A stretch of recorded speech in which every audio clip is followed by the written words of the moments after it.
இங்க ஒருத்தருக்கு ட்ரெயின்ல போயிட்டு இருக்கும்போது ஒரு ஐடியா வருது. அவரு ஒரு கப்ல 2 நம்பரை சீட்ல எழுதி போட்டு அந்த கம்பார்ட்மெண்ட்ல இருக்கிறவங்க கிட்டலாம் ₹1 கொடுத்துட்டு அதுல இருக்கிற நம்பரை யூகிக்க சொல்லலாம்னு சொல்லி ஒரு தடவை கரெக்டா சொன்னா ₹1 கொடுத்தவங்களுக்கு ₹8 தான் கொடுக்கறதாவும், ரெண்டாவது நம்பரை கரெக்டா சொன்னா இன்னொரு ரூபாய்க்கு ₹80 கொடுக்கறதாவும் சொல்றாரு. இதை கேட்டு அந்த கம்பார்ட்மெண்ட்ல இருந்த எல்லாரும் அந்த விளையாட்டுல கலந்துக்க முன் வராங்க. சில பேரு அவர் சொன்ன மாதிரி காசு ஜெயிச்சிடுறாங்க. மீதி பேரு ஜெயிக்கலாம்னு நினைச்சு மறுபடியும் விளையாட முன் வராங்க.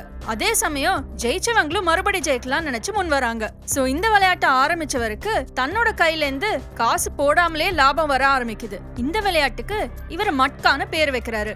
இதனால இப்போ இவரு இந்த விளையாட்டை இந்தியா முழுசும் ஆரம்பிக்கிறாரு. அதாவது காலையில பக்கத்துல இருக்கிற கடையில போய் இவங்க நம்பரை சொல்லி பந்தயம் கட்டிட்டு வரணும். அண்ட் அன்னைக்கு சாயங்காலம் அவங்க சொன்ன நம்பர் வந்தா அவங்களுக்கு பணம் கிடைக்கும். இப்படியே போயிட்டு இருக்கும்போது ஒரு கட்டத்துல இந்த விளையாட்டு இந்தியா ஃபுல்லா பரவுது.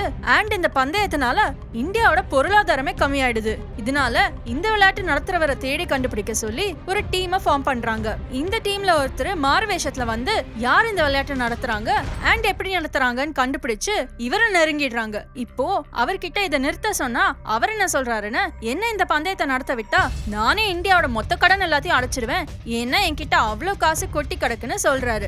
இப்போ இங்க இருந்து தப்பிச்ச இவரு இந்த மட்கான்ற கேமை இதோட நிறுத்திட்டு தன்னோட ஃப்ரெண்ட்ஸ் எல்லார்கிட்டயும் சொல்லிட்டு வெளிநாட்டுல போய் வேற ஒரு பிசினஸ் தொடங்கி செட்டில் ஆயிடுறாரு.